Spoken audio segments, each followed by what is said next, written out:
জয়গুরু, সুপ্রভাত, হরি ওম।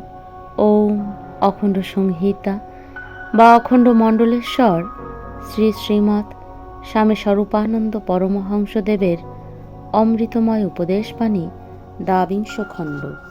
স্ত্রী জাতিতে মাতৃভাব। স্ত্রীলোকের পরিচয় একমাত্র মা নাম ছাড়া অন্য কোন নামে হতে পারে বলতো?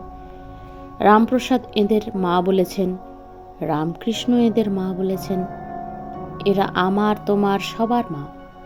এই কথাটা আমাদের মনে রাখতে হবে। স্ত্রীয় সমস্তা সকলা জগৎসু। ব্রহ্মাণ্ডের সকল স্ত্রীলোকই আমার মা।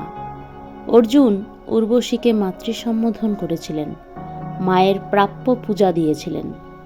সব নারীকেই মা বলে ভাবার দৃষ্টান্তের অভাব ভারতের মাটিতে নেই। জগতের একটি স্ত্রীলোককেও যে সত্য সত্য মা বলে ভাবতে পেরেছে, আস্তে আস্তে জগতের সব স্ত্রীলোককে মা বলে ভাবার তার পথ খুলে যায়। তোমরা ছোট বড়, পাপী পুণ্যবতী, সমাজে আদৃত পতিত সকল নারীকে মা বলে ভাবতে শেখো, মা বলে ডাকতে শেখো। এর ফলে সমগ্র পৃথিবীর পাপ ভার ক্রমশ কমতে থাকবে। নারীরা কামিনীয় নয়, রমণীয় নয়, তারা জননী ও প্রাণশক্তি বিধায়িনী।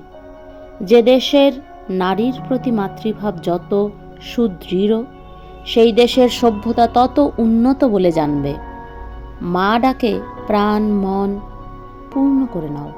মাকে ভালোবাসো, মায়ের পবিত্রতাকে অলঙ্ঘনীয় বলে জ্ঞান করো।